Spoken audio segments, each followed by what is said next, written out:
Assalamualaikum warahmatullahi wabarakatuh. Malam semuanya. Oh, pagi ya.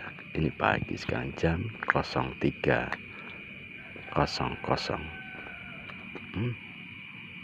Jam 03.17. Netizen, hari ini aku suasana batinku kacau balau itu. Sangat kacau. Ya, mendengar berita di YouTube atau di TV, ternyata memang di kasus ijazah palsu Jokowi itu ada 8 tersangka ditetapkan, termasuk diantaranya Roy Suryo CS.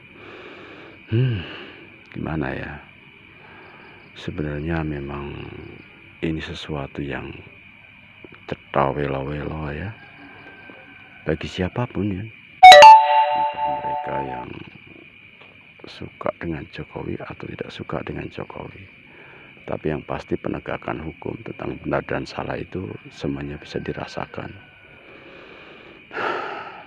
Galau ya, ternyata sesuatu yang kemudian kita katakan belum pasti atau sesuatu yang belum bisa dibuktikan kejelasannya, taruhlah kalau bahasa kasarnya tuh, ternyata fotokopi itu bisa membuat orang dihukum.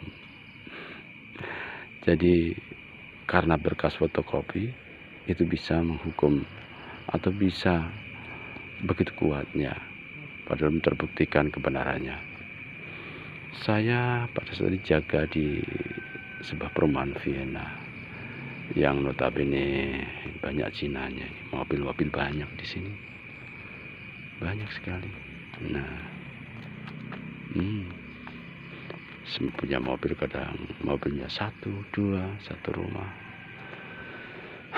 Jadi sedih begitu ya kalau dihubungkan dengan kasus ini ya. Kenapa di saat masyarakat begitu kesulitan ekonomi, pengen mendapatkan satu keadilan, karena apa, di sini saja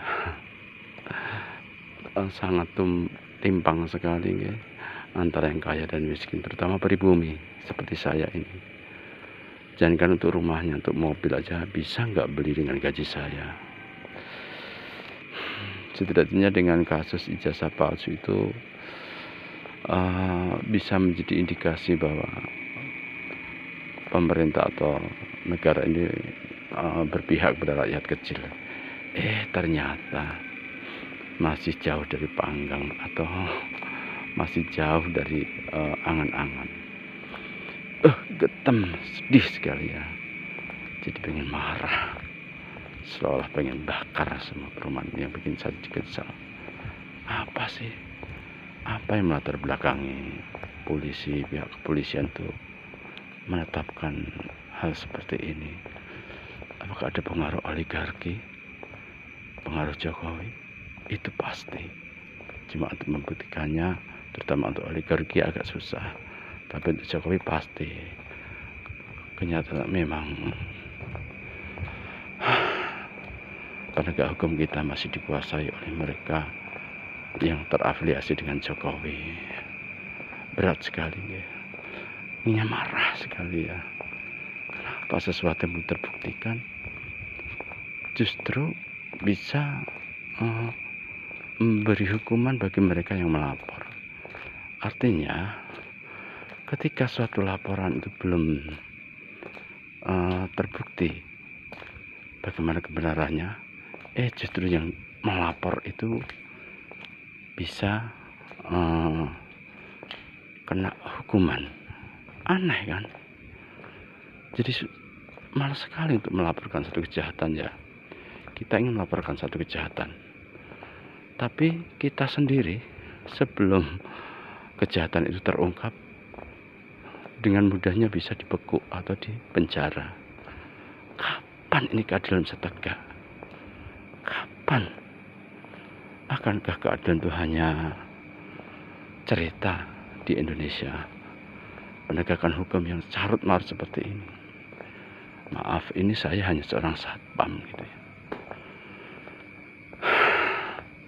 Bikin hidup ini jadi nggak semangat gitu ya. Itu faktanya gitu ya. Berkali-kali saya menghela nafas. Dengan siapa saya harus mencurhatkan ini semua?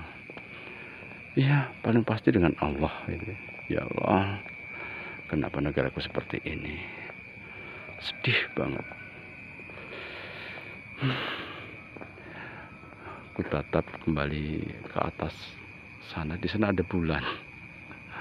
Bulan, apakah kau bisa menemani kegundahan hatiku yang sakit karena penegakan hukum di Indonesia, di negaraku yang begitu carut marut dan menyayat hati rakyat kecil? Di mana keadilan bisa berdiri kalau seperti ini?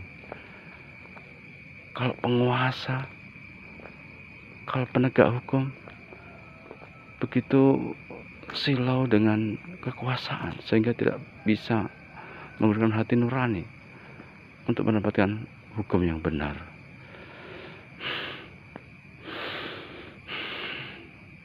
Sedih ya. Inilah tempat saya bekerja ya. Di pos ini saya bekerja.